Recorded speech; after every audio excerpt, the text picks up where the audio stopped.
Welcome back to city news. మైనర్లు వాహనాలు నడపడం చట్టరీత్యా నేరమని two town CA Ramulu Naik తెలిపారు.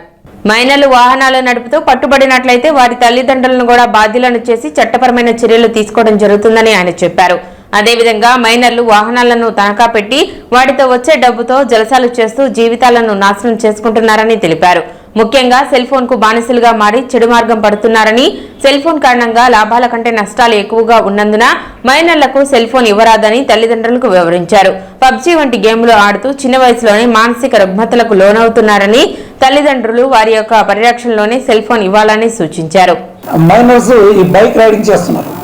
మైనర్స్ బైక్ రైడింగ్ అనేది చేయకూడదు. ఎవరైతే లైసెన్స్ ఉందో వాళ్ళు మాత్రమే డ్రైవింగ్ చేయాలి. మైనర్స్ డ్రైవింగ్ చేయడం వల్ల ఏదైనా యాక్సిడెంట్ జరగడం వల్ల ఓనర్స్ రెస్పాన్సిబిలిటీ కింద ఆ బైక్ ఎవరు పేరు ఉందో వాళ్ళు కూడా ముద్దయ్యే అవకాశం ఉంది. తర్వాత దీంతోపాటు మెయిన్ ఈ పిల్లలు ఏదన్నా సరే ఒక ప్లేస్ దగ్గర గుంపులు కూర్చోవడము, తర్వాత ఇంకొక మన బ్యాడ్ కల్చర్ ఏముందంటే తినాల్లో బైకుల్ని కుదవబెట్టడం అనేది అది మరి ఏదో తెలియదులే కానీ బైక్ని తనగా పెట్టేసి డబ్బులు తీసుకోవడము, ఆ బైక్ ఏ పేరు ఉందో కూడా తెలియదు. జస్ట్ బైక్లు కుదవబెట్టేసి ఈ పిల్లకాయలు ఆ డబ్బుతో వీళ్ళు జల్సాలు చేస్తూ లైఫ్ని స్పాయిల్ చేసుకుంటారు. కాబట్టి పేరెంట్స్కి ముఖ్యంగా చెప్పేది ఏమంటే ఈ పిల్లలు ఏం చేస్తున్నారు, వాళ్ళకు ఊరికే మొబైల్ ఫోన్ ఇచ్చేయడము, ఆ మొబైల్ ఫోన్లో వాళ్ళు చాలా అశ్లీలమైనటువంటి వీడియోస్ చూసి వాళ్ళు చిన్నప్పటి నుంచే వాళ్ళ బ్రెయిన్లో ఆ పెంట్ అనేది బ్రెయిన్లో వచ్చేస్తూ ఉంది. కాబట్టి సెల్ ఫోన్ను ఏదన్నా అవసరానికి మాత్రమే ఇవ్వాలి తప్ప వాళ్ళ పర్యవేక్షణలో ఉన్నప్పుడు మాత్రమే మొబైల్ ఇవ్వాలి. అదేలాగానే మొబైల్ని ఇచ్చేసి ఆ పిల్లలు దాన్ని మైనస్ పిల్లలు ఆ మొబైల్ని యూజ్ చేసి దానివల్ల లాభం కంటే నష్టం ఎక్కువ జరుగుతుంది. కాబట్టి దయచేసి మైనర్స్కి మొబైల్ ఫోన్ని ఇప్పకండి. పేద ప్రజలకు వైద్య సేవలు చేరువ చేయడం అభినందనీయమని ఫాదర్ మిల్కియర్ రాజ్ అన్నారు. రూరల్ గ్రామం Kolakaluru Jubilee English medium school ఆవరణలో బుధవారం ఆశ్రయం హ్యాండ్ ఆఫ్ హోప్ సంస్థ ఆధ్వర్యంలో దుగ్గిరాల ఫ్రెండ్స్ ఫౌండేషన్ ఉచిత మెగా వైద్య శిబిరం నిర్వహించింది. శిబిరాన్ని రెవరెండ్ ఫాదర్ మిల్కియర్ రాజ్ ప్రారంభించారు. శిబిరంలో షుగర్, బీపీ, మోకాల నొప్పులు, కీళ్ల నొప్పులు, ఆయాసం, కంటి, దంత సంబంధిత రోగులకు వైద్య పరీక్షలు నిర్వహించారు. అవసరమైన వారికి ఈసీజీ, ఎక్స్రే, రక్త పరీక్షలు నిర్వహించి మందులు పంపిణీ చేశారు. శిబిరంలో హైదరాబాద్ నుండి వచ్చిన వైద్యులు డాక్టర్ భారత్, డాక్టర్ మనోజ్ఞ, డాక్టర్ స్వాతి, డాక్టర్ సంపత్ వైద్య సేవలు అందించారు. ఈ సందర్భంగా ఫ్రెండ్స్ ఫౌండేషన్ నుండి రంజిత్ మాట్లాడుతూ 16 సంవత్సరాలుగా హ్యాండ్ ఆఫ్ హోప్ సంస్థతో కలిసి వైద్య సేవలు అందిస్తున్నట్లు చెప్పారు. హ్యాండ్ ఆఫ్ హోప్ ప్రతినిధి జయరాజ్ మాట్లాడుతూ సమాజంలో ప్రతి ఒక్కరికి విద్య, వైద్యం అవసరమని వాటిని స్వచ్ఛందంగా అందించేందుకు సంస్థ తరఫున పనిచేస్తున్నట్లు చెప్పారు. ప్రముఖ న్యాయవాది ఎస్ మురళీధర్ మాట్లాడుతూ పేద ప్రజల కోసం సంస్థ నిర్వహిస్తున్న కార్యక్రమాలను అభినందించారు. కార్యక్రమంలో సంస్థ ప్రతినిధులు, వాలంటీర్స్ పాల్గొన్నారు. పాల్గొని సమ్మెను జయప్రదం చేయాలని సిఐటి తరఫున విజ్ఞప్తి చేస్తున్నాం. మే 20వ తారీఖున ఉదయం 9 గంటలకి మున్సిపల్ కాంప్లెక్స్ దగ్గర నుంచి కార్మిక ప్రదర్శన ప్రారంభమవుతుంది. కార్మికులు వారి కుటుంబ సభ్యులందరూ కూడా ప్రదర్శనలో పాల్గొని ప్రభుత్వానికి మన కోరికలు, డిమాండ్లు ఏవైతే ఉన్నాయో ఆ డిమాండ్ల పట్ల మనకున్నటువంటి అవగాహనని అర్థమయ్యే రీతిలో ర్యాలీని కూడా జయప్రదం చేయాలని చెప్పేసి విజ్ఞప్తి చేస్తున్నాం. మార్చి 18వ తారీఖున ఢిల్లీలో కేంద్ర కార్మిక సంఘాలు, స్వతంత్ర ఫెడరేషన్లు సమావేశమయ్యి ఒక తీర్మానం చేయడం జరిగింది. భారత ప్రభుత్వం 2019, 2020 2 సంవత్సరాల్లో ద్వారా కొలకలూరు గ్రామంలో ఈ ఉచిత మెగా మెడికల్ క్యాంప్ ఏర్పాటు చేశాం. And hand of hope ministries and మేము జయరాజ్ అన్న సంస్థ ద్వారా మేము దాదాపుగా 15 సంవత్సరాలు కొలాబరేట్ అయ్యి పలు ప్రాంతాల్లో ఈ మెడికల్ క్యాంప్స్ ఆర్గనైజ్ చేస్తూ ఉంటాం. అండ్ హ్యాండ్ ఆఫ్ హోప్ వాళ్ళు సంస్థ కంప్లీట్గా మెడిసిన్స్ అన్నీ కూడా ఫ్రీగా ఇస్తారు. అండ్ దాంట్లో ఈసీజీ, ఎక్స్రే, దాంట్లో డెంటల్ అండ్ ఐ చెకప్స్ అన్నీ కూడా ఉచితంగానే చేస్తారు. అండ్ జనరల్ డాక్టర్స్ చాలామంది వైద్య నిపుణులు వాళ్ళు అండ్ ఎక్స్పీరియన్స్డ్ డాక్టర్స్. సో వాళ్ళందరూ కూడా వచ్చిన పేషెంట్స్ అండ్ ప్రజలందరికీ కూడా చక్కగా వాళ్ళ పరిస్థితులను గమనించి వాళ్ళకి ఏ సమస్య ఉందో అన్నీ వారి రిపోర్ట్ రాసి ఉచితంగా మందులు ఇప్పిస్తూ ఉన్నాం. దాదాపుగా 500-600 మందికి ఈ క్యాంప్ ద్వారా అంటే అంతమంది మేలు పొందుతారు ఈ క్యాంప్ ద్వారా. అండ్ కార్మికు సంబంధించింది కనుక ఇప్పటికే సిఐటి ఆధ్వర్యంలో వివిధ పరిశ్రమల్లోనూ వివిధ రంగాల్లోనూ సమ్మేళనం ఇవ్వడం జరిగింది. సమ్మేళనం కార్మికులు కూడా వేరే ఏ సంఘాలు ఉన్నా కానీ ఇది కార్మికులందరికీ సంబంధించిన సమస్య కాబట్టి రేపు 20 పేజీల సమ్మెలో అందరూ కూడా పాల్గొనాలని చెప్పి తెనాలి పట్టణం తెనాలి మండల కార్మికులకు మొత్తాన్ని విజిట్ చేస్తున్నాం. ఆ రోజున ఉదయం 9 గంటలకి తెనాలి మున్సిపల్ కార్యాలయం వద్ద ప్రదర్శన ఉంటుంది కనుక అందరూ ఉదయం 9 గంటలకల్లా మున్సిపల్ కార్యాలయానికి చేరుకోవాల్సిందిగా అందరికీ కోరుతున్నాం. అందరినీ సంప్రదించడం జరిగింది. మరి నిపుణులైనటువంటి వైద్యుల్ని హైదరాబాద్ నుంచి మరి ఇంత ఎక్విప్మెంట్ని తీసుకొచ్చి కొలకలూరులో ఈ ఉచితమైన వైద్య శిబిరాన్ని ఏర్పాటు చేయటం అనేది ఈ గ్రామంలో మొట్టమొదటిసారి జరగటం. అన్ని విభాగాలకు సంబంధించి ఒక పక్క ఆర్థోకు సంబంధించి ఉన్నారు, dental, I camp, general doctors, eminent doctors వచ్చి ఉన్నారు. అదే రీతిగా స్పాట్లో మరి కంటి చూపు ఏదన్నా తేడా ఉన్న వారికి ఇమీడియట్గా స్పాట్లు ఉచితంగా కంటి అద్దాలు ఇవ్వటం అనేది చాలా హర్షణీయమైనటువంటి విషయము. తెనాలి డిపో ఆర్టీసీ నందు ప్రయాణికుల సౌకర్యార్థం పలు అభివృద్ధి పనులు చేపడుతున్నట్లు డిపో మేనేజర్ రాజశేఖర్ తెలిపారు. ప్రయాణికులకు ఆర్ఓ వాటర్, మంచినీటి సదుపాయం, బస్ స్టేషన్ నందు ఎయిర్పోర్ట్ ను తలపించే విధంగా ప్రయాణికులు కూర్చుంటకు కుర్చీలు ఏర్పాటు, సీలింగ్ ఫ్యాన్స్, బస్ స్టేషన్ ను పరిసరాలను శుభ్రంగా ఉంచడం, టాయిలెట్స్ ను ప్రతినిత్యం శుభ్రంగా ఉండే విధంగా తగు చర్యలు తీసుకోవటం, వర్ష నీరు, మురుగునీరు నిల్వ ఉండకుండా చూడటం, అదేవిధంగా బస్ స్టేషన్ ఆవరణ చుట్టూ ఉన్న రోడ్ను ఎత్తు పెంచడం, దాదాపు 20 కొత్త బస్సులు తీసుకొచ్చి అందులో భాగంగా విజయవాడ రూట్ నందు నాన్ స్టాప్ కొత్త బస్సులు ఏర్పాటు చేయడం జరిగిందని, ప్రయాణికుల సౌకర్యార్థం ఇంకా మెరుగైన సౌకర్యాల కొరకు కావాల్సిన తగు చర్యలు తీసుకుంటామని, ప్రయాణికుల శ్రేయస్సు మరియు వారికి మంచి సౌకర్యవంతమైన సర్వీస్ ఇవ్వటమే తమ కర్తవ్యమని డిపో మేనేజర్ రాజశేఖర్ తెలిపారు. మన తెనాలి డిపోలో వివిధ డెవలప్మెంట్ కార్యక్రమాలు, అదేవిధంగా ఏపీఎస్ఆర్టీసీ ప్రజలకు ఏ విధంగా బస్ స్టేషన్ ఎమ్యూనిటీస్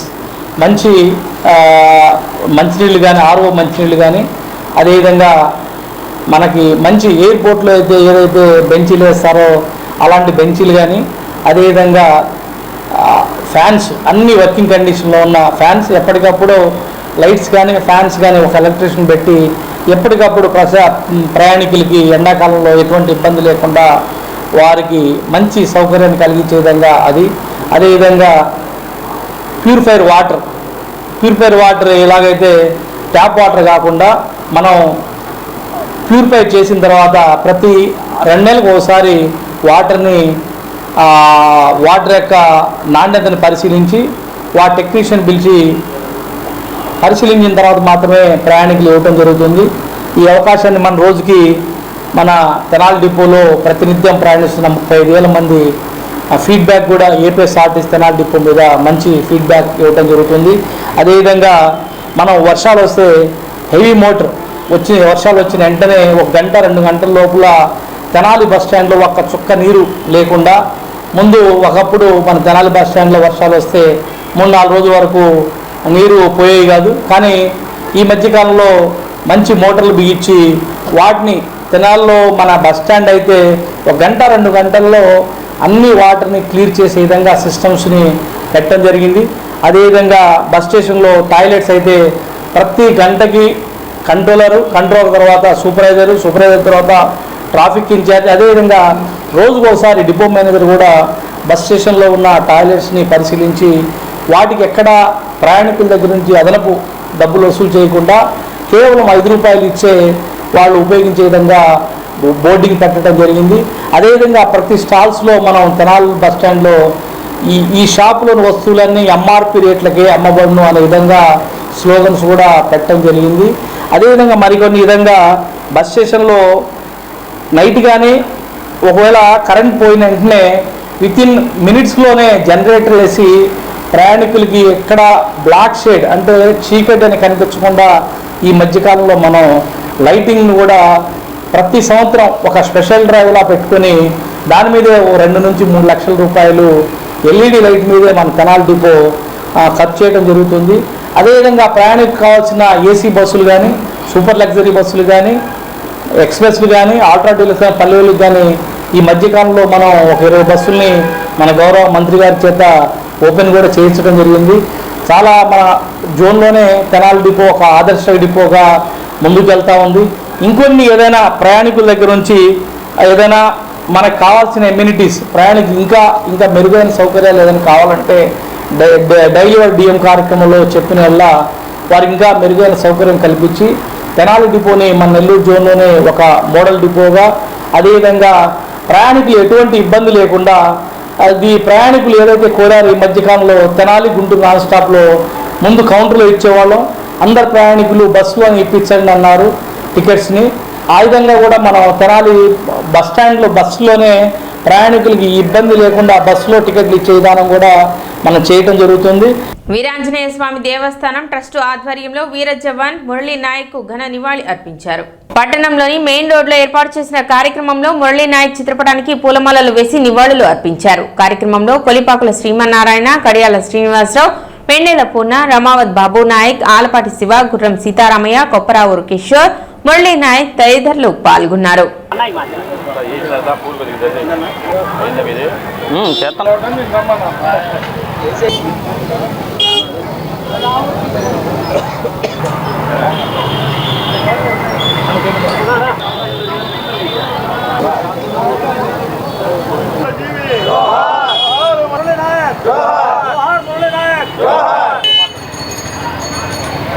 జోహార్ అమరజీవి నాయక్ గారికి, వారి ప్రాణత్యాగం దేశం కోసం ఈరోజు పాకిస్తాన్ ఉగ్రవాదులు చేసిన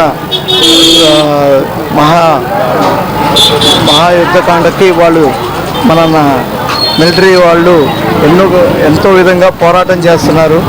దయచేసి మన భారతీయులందరూ కూడా వారికి అన్ని రకాలుగా అండదండలుగా ఉంటూ మోడీ గారు ఇంతకన్నా ఎక్కువగా మన పాకిస్తాన్ని నాశనం చేయాలని మేమందరం కూడా భారతీయులుగా కోరుకుంటున్నాం. పాకిస్తాన్ భారత యుద్ధంలో 25 ఏళ్ల కుర్రవాడు పసిబిడ్డ వీరోచితంగా పోరాడి ప్రాణత్యాగం చేసిన అతనికి కార్తీక శారీ మందిర్ తరపున మెయిన్ రోడ్డు షాపుల వాళ్ళు అందరం కలిసి నివాళులు అర్పిస్తున్నాం. జోహార్ భారతదేశం, జోహార్ ఇండియా, జోహార్ ఇండియా, జోహార్ ఇండియా. అందరూ కలిసికట్టుగా ఇలాంటి పరిస్థితుల్లో ఎవరైనా సరే ప్రాణత్యాగానికి సిద్ధపడాలి. సిటీ న్యూస్ ముగించే ముందు ముఖ్యాంశాలు మరోసారి.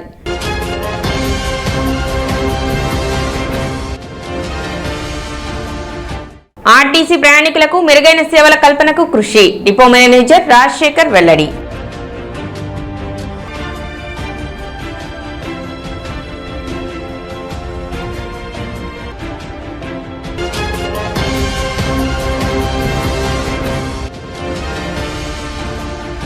Asian university championship power lifting పోటీల్లో అంతర్జాతీయ పథకం సాధించిన తెనాలి క్విక్ జిమ్ క్రీడాకారిణి మదిరా షానూన్.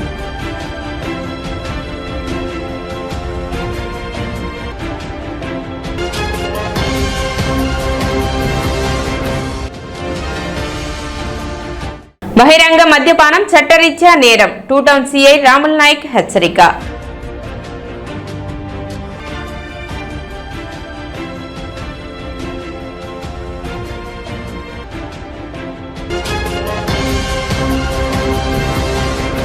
సిటీ న్యూస్ ఇంతటితో సమాప్తం. నమస్కారం.